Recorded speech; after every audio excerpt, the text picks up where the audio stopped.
welcome back to my channel as we delve into the beginning of a brand new era.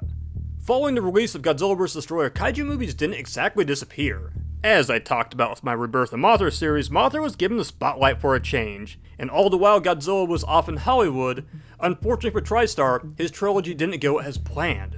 A simple one-and-done film, grossing $379 million globally. And to be fair, that isn't bad, but it's a far cry from Independence Day. Other such films did release, such as a re-imaging of young Gary, however, as the old saying goes, often imitated, never duplicated. So really, after a certain point, it was up to Toho to go ahead and apologize to the fans and do damage control. Godzilla 2000 was the result, an effective reboot for the Godzilla series. A few things we need to get out of the way before I go ahead and confront this actual movie. Number 1. This movie will be geared towards the US release. The Japanese and the US release are kind of different in a sense. I mean, they really are.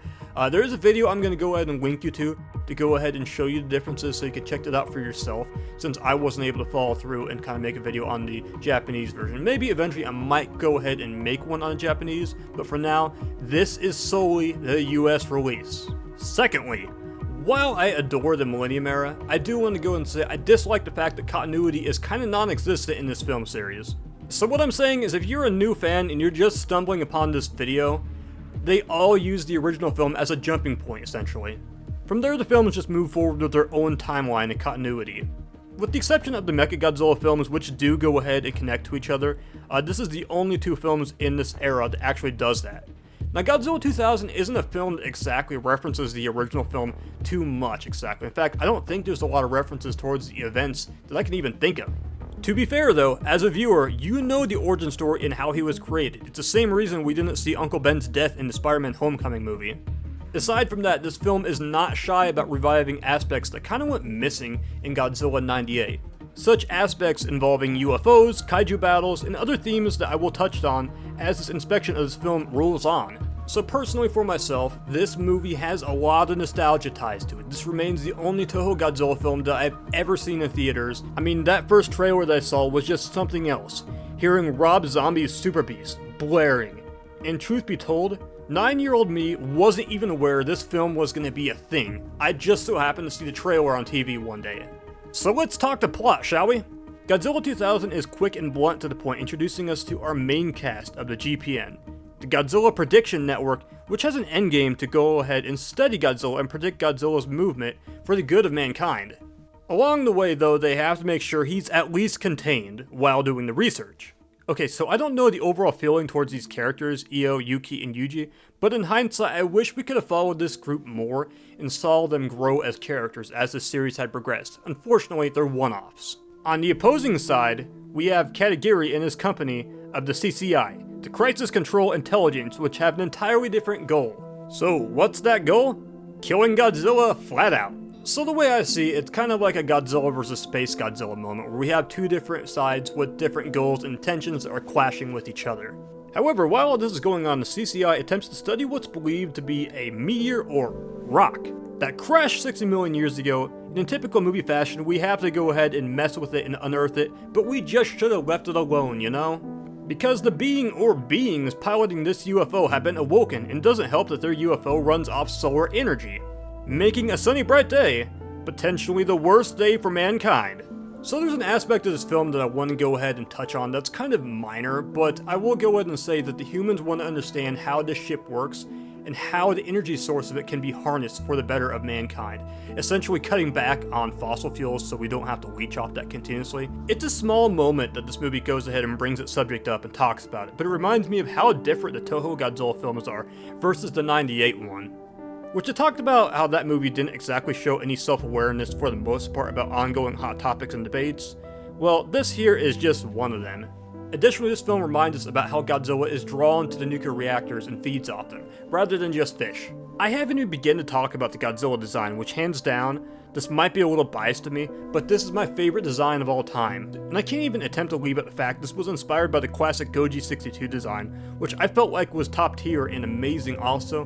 One of my favorites from the show era. I believe I talked about this in that review. What I absolutely applaud about this new design is it's such a radical new take, but it's easy to identify the character that it's going after. The last Toho reboot, they didn't really stray all that far from the source material outside the fact they added more teeth, fangs, and bulking Godzilla up. But here, the differences are drastic. Gritty new suit, incorporating purple into the spines. Plus, this includes one of the most important ingredients, the personality of Godzilla we know. None of that running from the military, just pure Godzilla anti-hero. Sure, he'll fight for us, but destruction isn't beyond him. And oh yeah, something else about this film places a big emphasis on the fact that Godzilla is invincible. Closer examining Godzilla's regeneration process, and while I'm talking about it, let's applaud this movie's amazing OST. This right here is one of my favorite beauties included. Look at that! Overall, it's just a pure outstanding soundtrack and even has some of the classic bits that we remember from the older movies. And really, the soundtrack has multiple different tones as well outside of the older bits. I mean, you will go ahead and hear more lighthearted, goofy bits for its tongue-in-cheek type humor that it has. Wait, take the first left. Oh. Right? Okay. Then when you get to the end, turn right. And then after that, the darker ones, but also, at the same time, there's nothing better than hearing this.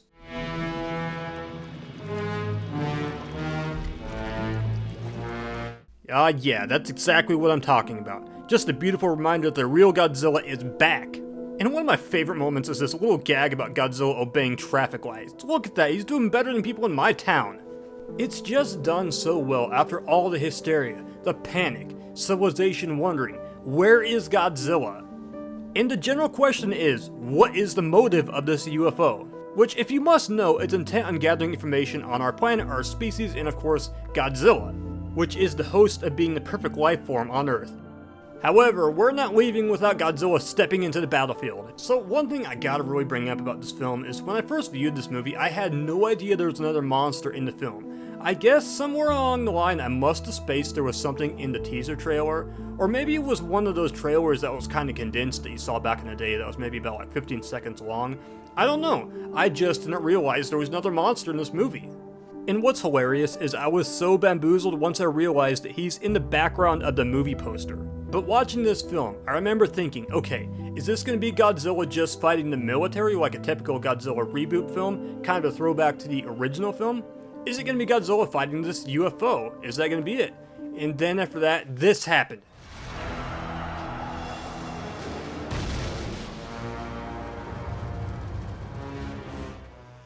Okay, so I haven't seen the Japanese version entirely. I did go ahead and watch at least the battle sequence on YouTube, but good lord, the battle soundtrack and the sound effects, they are so much better in the US version. At least this is my opinion. In a little example, I want to go ahead and refer to Orga's roars, which I feel like are just way more original, not to mention the fact that I believe the roars in the Japanese version are recycled. So it's a rarity that this version is actually better than Japanese, because I've talked about the Japanese version of these films being superior and making more sense in general. I mean, what's not to love here? It gives you the full vibe. This is a horrific beast and Godzilla may be fighting the odds here. This force might just be as invincible as he is in the first place with the sheer raw power. Orga appeared in this one lone film, and yet it certified him as a complete badass in the Godzilla series. In fact, he'd become pretty well the predominant villain of the Pipeworks Godzilla trilogy, with the exception of the final one, which I believe was Space Godzilla, that the storyline revolved around. I do want to go ahead and point out that I really didn't play that game all that much. In the end, as powerful as Orga is, he doesn't have the brains that Godzilla has, and this leads to Godzilla doing the thing, destroying the evil force from the inside out. Pure triumph and victory, reminding everybody that Godzilla is the dominant force. Anybody that opposes him will be destroyed. Godzilla, our protector or our destroyer. The way I see it, a symbol of nature's fury which we created. This is a much better way to present Godzilla. Even if this movie was met with harsh critic reviews, it wasn't made for the critics. It was solely for the fans. And that's who mattered most. In retrospect, I think this was the perfect way to go ahead and reboot the Godzilla series. It didn't really dance around the point, it got back to everything that we missed and loved, everything that we cherished dearly to us in the Godzilla Heisei and Showa era. For the most part though, I will say the tone and vibe of this film is closer to the Heisei era with its themes that it has. And I do enjoy the fact this film wasn't marketed as a versus film for once, for a change of pace. And yeah, titling it Godzilla 2000 was kind of cliche for its time being, when there were such films like Dracula 2000, Pokemon 2000, Fantasia 2000, all reminding you, hey, it's a new millennium where there's supposed to be some crazy Y2K bug scare going on. That aside, it's an amazing movie that I definitely hail as one of my favorites and consider it to be one of the most special films to me. And one thing that I refuse to overlook about this film is it was kind of a landmark movie because it was the first movie where we saw a CGI Godzilla in a Toho film, and it didn't stop them from using the classic man in the suit and practical sets, which all remain a classic staple of this franchise. I think of all the Godzilla films, this one tends to give me my favorite memories. Before I recorded this review, honestly I forgot about how geeked I was when I found this film on VHS at the store, taking it home, playing it, and then grabbing my Bandai Godzilla 2000 set and reenacting the battle sequence in the film. I know it might sound silly, but I want to go ahead and extend a heartfelt thank you to everybody in the credits that made this film happen. The Godzilla series was just getting recharged because a year later, a new movie would roll out. And unfortunately, this next movie I probably won't have the same positivity or energy towards, but I gotta cover it though for you guys. That movie is known as Godzilla vs. Mechagodzilla. Another chapter to a storied franchise. Thanks for joining me, like, subscribe, and you have a great day.